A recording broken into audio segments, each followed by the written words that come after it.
ये कहानी लक्ष्मी नाम के एक गरीब किन्नर की है। लक्ष्मी जिस गांव में रहता था, उस गांव के लोग उसे बिल्कुल पसंद नहीं करते थे। गांव का कोई भी आदमी अपने यहाँ उसे काम नहीं देता था और न ही उससे बात करना पसंद करता था। इन सब के बावजूद लक्ष्मी सभी गांव वालों से प्यार करता था और हमेशा उनके बारे में अच्छा ही सोचता था। फिर कुछ समय बाद उस इलाके में अकाल पड़ जाता है और गांव का तालाब पूरी तरह सूख जाता है। पानी की कमी के चलते सारी फसल खराब हो जाती है। देखते ही देखते वह गांव पूरी तरह बर्बाद हो जाता है और उस गांव में भूखमरी शुरू हो जाती है। अरे भाइयों, अब हम लोग इस गांव में ज्यादा दिन जिंदा नहीं रह पाएंगे, इसलिए हमें काम की तलाश में शहर चले जाना चाहिए। वहाँ हमें जरूर कोई ना कोई काम मिल जाएगा। हाँ भोला भाई, तुम बिल्कुल ठीक कहते हो। अब तो इस गांव का तालाब पूरी तरह सूख चुका है। बिना पानी के ना ही हम खेती कर सकते हैं और ना ही जिंदा रह सकते हैं। हम सब कल ही शहर चले जाएंगे। उसके बाद सभी गांव वाले अगले दिन शहर की ओर चल देते हैं।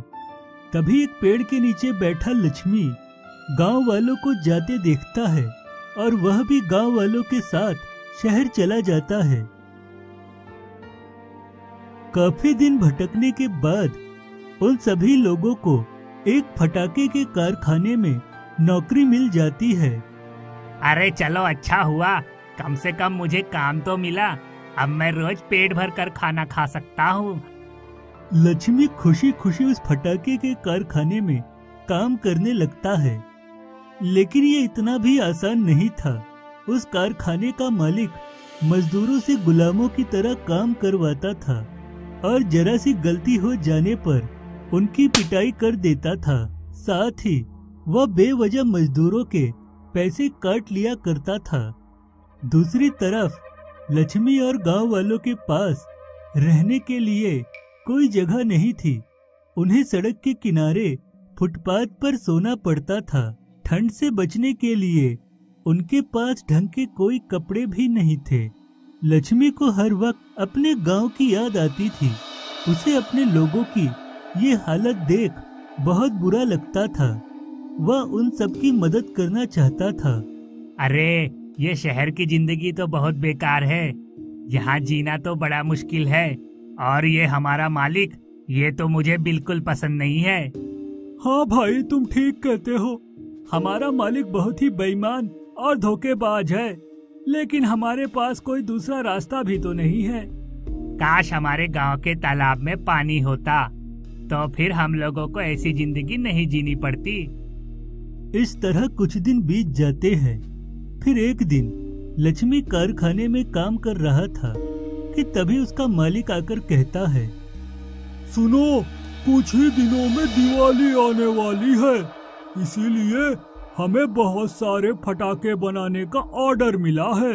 मैं चाहता हूँ कि तुम सब वक्त पर काम खत्म कर दो और मुझे शिकायत का कोई मौका नहीं मिलना चाहिए, वरना मैं तुम सब लोगों की खाल खींच लूंगा। इतना कहकर मालिक वहाँ से चला जाता है। कुछ दिनों के बाद लक्ष्मी और मंगू कारखाने के मालिक से अपनी तनख्वाह मांगने जाते हैं।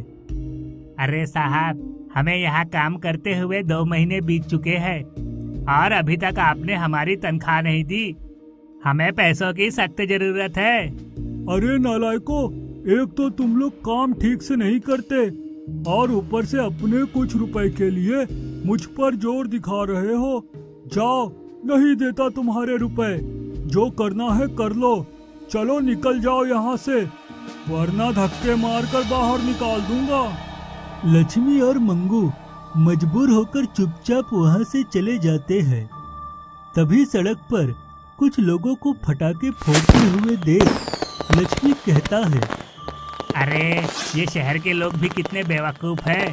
लाखों रुपए के फटाके जलाकर बर्बाद कर देते हैं और दूसरी तरफ इन फटाकों से चारों तरफ प्रदूषण होता है।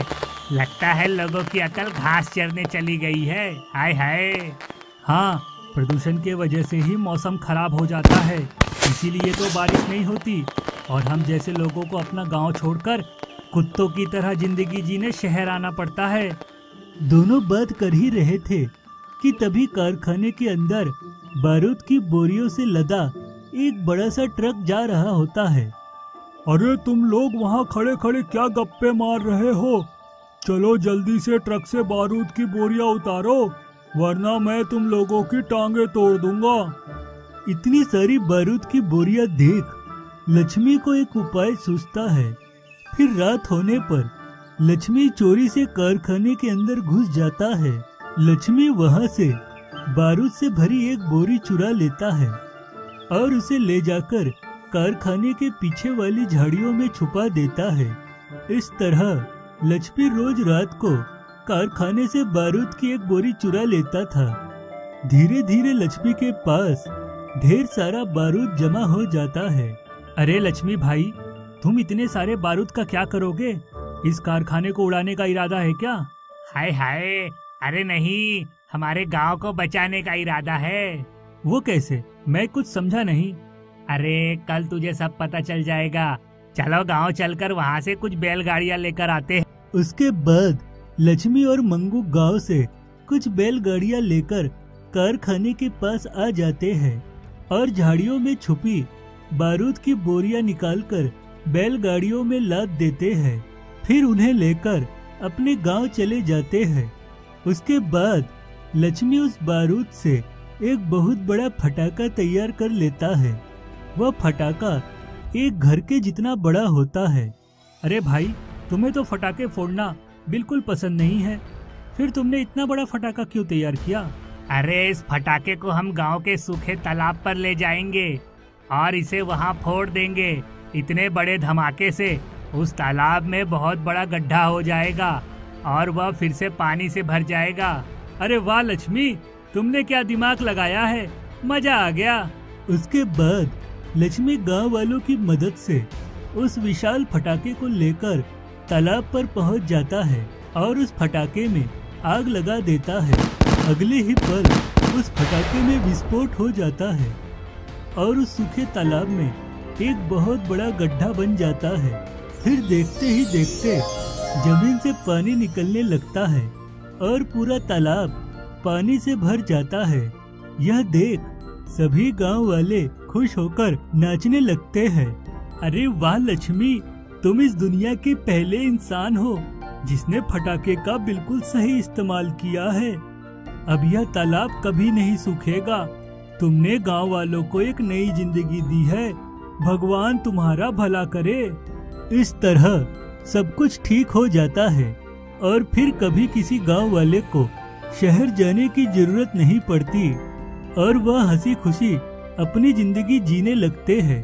तो देखा दोस्तों, इस कहानी से हमें यह सीख मिलती है कि हमें हमेशा अपनी अकल का सही इस्तेमाल करना चाहिए